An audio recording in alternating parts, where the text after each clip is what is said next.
இயேசுவின் நாமத்தினால உங்கள் அனைவரும் நான் வாழ்த்துகிறேன். இன்றைக்கு கூட be encourage by God's word சீரீஸில் அவங்க எல்லாரையும் பார்க்குறதுல எனக்கு ரொம்பவே சந்தோஷம். இன்றைக்கு கூட நம்ம அந்த சேம் தீம் பவர்ஃபுல் ப்ரேயர்ஸ், வல்லமையான ஜெபங்கள், இதை பற்றி தான் நம்ம பார்த்து கொண்டு இருக்கிறோம்.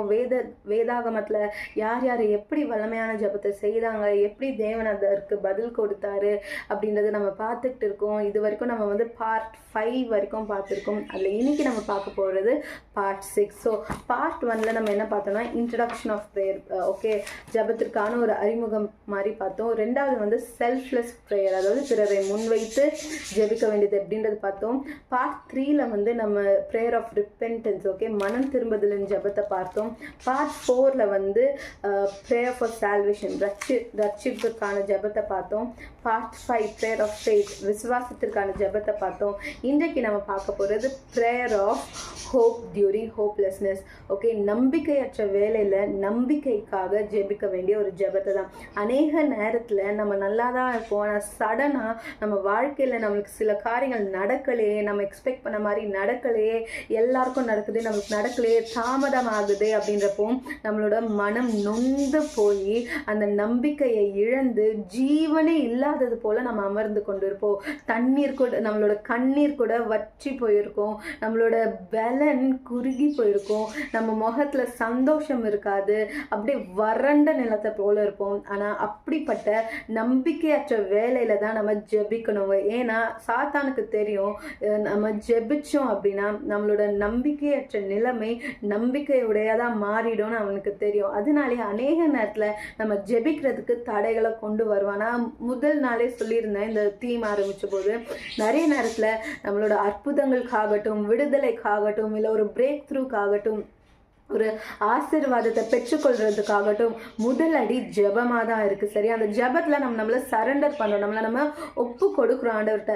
அப்படி நம்ம செய்யும்போது நம்மளுக்கு அந்த முதல் அடியை பார்க்குற தேவன் நம்மளுக்கு அவர் 1000 அடி எடுத்து நம்மளுக்கு அவர் வந்து ஒரு காரியத்தையும் செய்கிறார். அதே மாதிரி இன்றைக்கு நம்பிக்கையற்ற நிலையில் இருக்கிறீங்க அப்படின்னா நீங்கள் ஜெபிக்கணும். அப்படியே அமர்ந்து கொள்றதில்ல, நீங்கள் ஜெபிக்கணும். ஆண்டவரிடத்தில் உங்களோட இருதயத்தை அப்படியே கொட்டணும். நீங்கள் ஆண்டவர்கிட்ட சொல்லணும், அப்படியே என்னோட இருதயத்தில் இவ்வளோ இருக்கு ஏசப்பான்றது அப்படியே ஓப்பனாக நீங்கள் தேவனிடத்தில் சொல்லும்போது உங்களோட நம்பிக்கையற்ற நிலைமையெல்லாம் மாறி உங்களுக்கு நம்பிக்கை வரும். இந்த நம்பிக்கைன்றது ஃபிசிக்கல் விஷயம் கிடையாது, சரியா?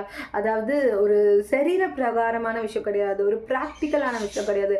நம்பிக்கைன்றது மனம் சார்ந்த காரியம், கரெக்டாக? நீங்கள் யோசிச்சு பார்த்தீங்கன்னா சில பேரை நீங்கள் பார்க்கலாம், அவங்களுக்கு வந்து உடல்நிலை சரியாக இல்லாமல் இருக்கும், ஓகேவா? ஆனால் அவங்களுக்குள்ள ஒரு நம்பிக்கை இருக்கும், ஒரு விடாமுயற்சி, ஒரு நம்பிக்கை இருக்கும். அந்த நம்பிக்கை வச்சு அவங்க உடல்நிலை சரியில்லைனாலும் அவங்க நிறைய காரியங்களை சாதிப்பாங்க, கரெக்டா?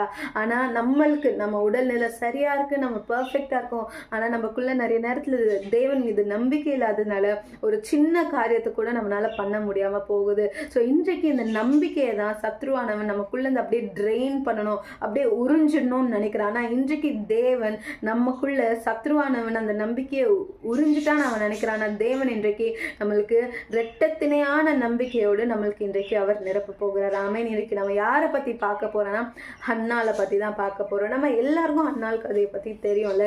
ஸோ உங்களுக்கு போர் அடிச்சாலும் பரவாயில்ல, திரும்ப நான் சொல்ல போகிறேன்.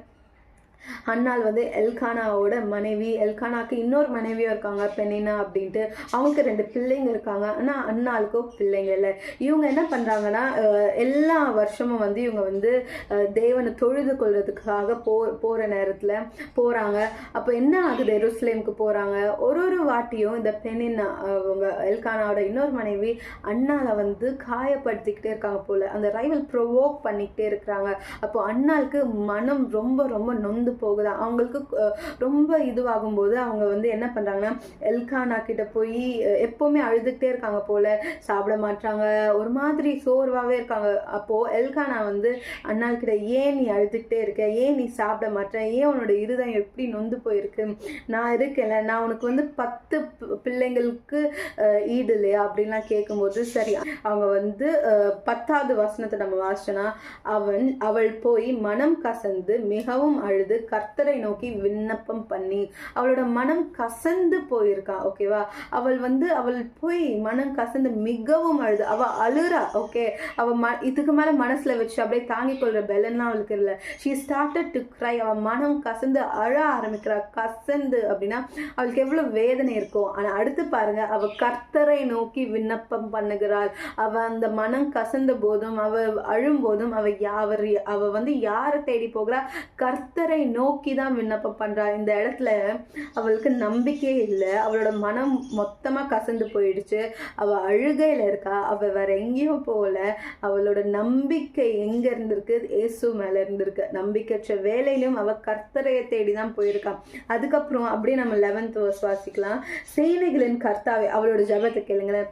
சேனைகளின் கர்த்தாவே, தேவரீர் உம்முடைய அடியாளின் சிறுமையை கண்ணோக்கி பார்த்து உம்முடைய அடியாளை மறவாமல் நினைத்தருளி உமது அடியாளுக்கு ஒரு ஆண் பிள்ளையை கொடுத்தால் அவன் உயிரோடு இருக்கும் சகல நாளும் நான் அவனை கர்த்தருக்கு ஒப்பு கொடுப்பேன்.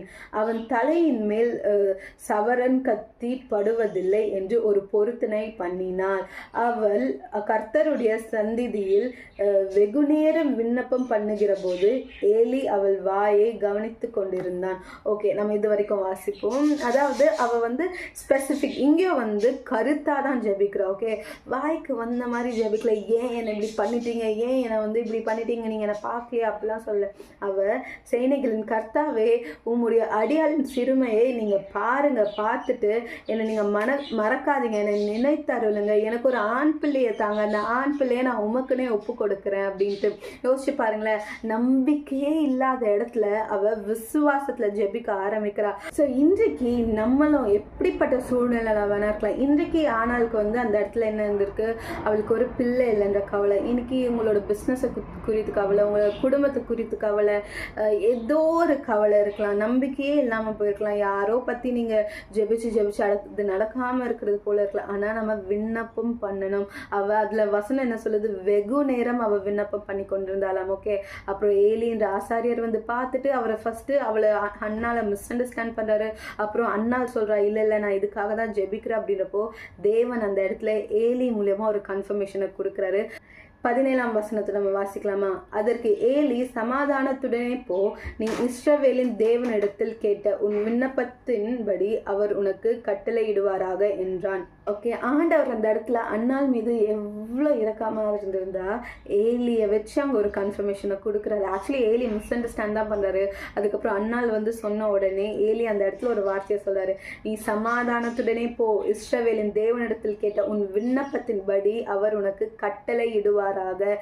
அவளுக்கு நம்பிக்கை இல்லாத இடத்துல தேவன் அன்னாளுக்கு ஒரு கன்ஃபர்மேஷனை கொடுக்குறாரு, ஒரு நம்பிக்கையை கொடுக்குறாரு. அடுத்து 18ல் நீங்க வாசிச்சீங்க அப்படின்னா, அப்பொழுது அவள், உம்முடைய அடியாளுக்கு உம்முடைய கண்களிலே தயை கிடைக்க கடவது என்றால், பின்பு அந்த ஸ்திரீ புறப்பட்டு போய் போஜனம் செய்தால், அப்புறம் அவள் துக்கம் முகமாய் இருக்கவில்லை, சாப்பிடவே இல்லை. சாரி, இதுக்கு முன்னாடி நான் சாப்பிட்டான்னு சொல்லியிருந்தேன்.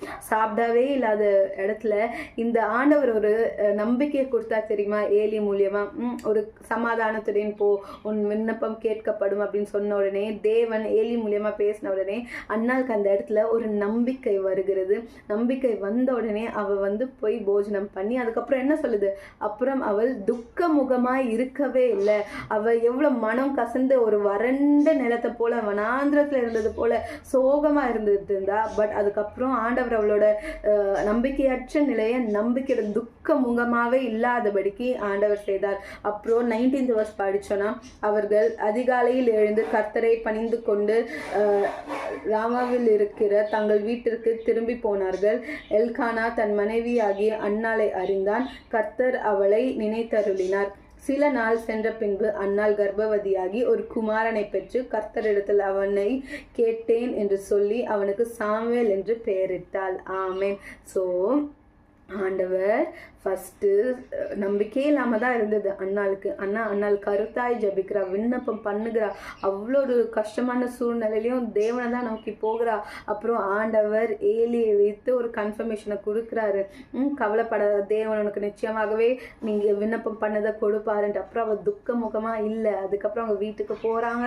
அதுக்கப்புறம் என்ன ஆகுது, சில நாட்கள் கழித்து அண்ணாளுக்கு ஒரு ஆண் பிள்ளை, அவள் கேட்டதை போலவே ஆண் பிள்ளை பிறக்கிறா, சாமுவேல் என்று பேர் தான். இன்றைக்கி உங்கள் சூழ்நிலை எப்படிப்பட்டது வேணா இருக்கலாங்க. நடக்கவே நடக்காத காரியமாக கூட இருக்கலாம். உங்களோட சத்துருக்கள் உங்களை நிந்தித்து கொண்டு இருக்கலாம், உங்களை மார்க் பண்ணி கொண்டு இருக்கலாம். ஆனால் தேவன் செய்யணும்னு நினைக்கிற காரியங்களை நிச்சயமாக செய்வார். ஆனால் நீங்கள் நம்பிக்கையற்று போகிற இடத்துல அப்படியே சோர்வாக உட்காந்துடாதீங்க. தேவன் இடத்துல நீங்கள் ஜெபிங்க. தேவன் உங்களுக்காக மலையே பேர்த்து கொடுப்பார். ஆமேன். வாங்க இப்போது ஜெபிக்கலாம். அப்பா, இப்பொழுதும் ஆண்டவரே, நான் ஒருத்தருக்காகவும் ஜெபிக்கிறேன். எந்த இடத்துல அப்பா அவங்க நம்பிக்கையை அப்பா இழந்து அமர்ந்து கொண்டு இருக்கிறார்களோ அவங்களுக்கு நீங்கள் நம்பிக்கையை தாங்க ஏசப்பா. நீர் அதை செய்யக்கூடிய கர்த்தர். உம்மனால ஆண்டவரே ராஜா அப்பா எதைனாலும் நீர் செய்வீங்கன்ற ஒரு நம்பிக்கை அவங்களுக்கு தாங்க ஏசப்பா. அப்பா எப்படிப்பட்ட சூழ்நிலையாக இருந்தாலும் அந்த வறண்ட நிலத்தை நீரூற்றாய் மாற்றுங்க ஆண்டவரே ராஜா. அவர்களை செழிக்க வைங்க ஆண்டவரே ராஜா. அப்பா அவர்களை நீர் ஆசீர்வதிங்க கர்த்தாவே. ஜபத்திற்கு தடை வருகிற ஒரு காரியத்தையும் எடுத்து போட்டு உங்க சமூகத்துல உங்களுடைய பிள்ளைகள் அவர்கள் ஜெபித்து அப்பா பெற்றுக்கொள்ள நீர் கிருபை தாங்க. இயேசுவின் நாமத்தினால் ஆமேன். ஆமேன். God bless you. Have a great day.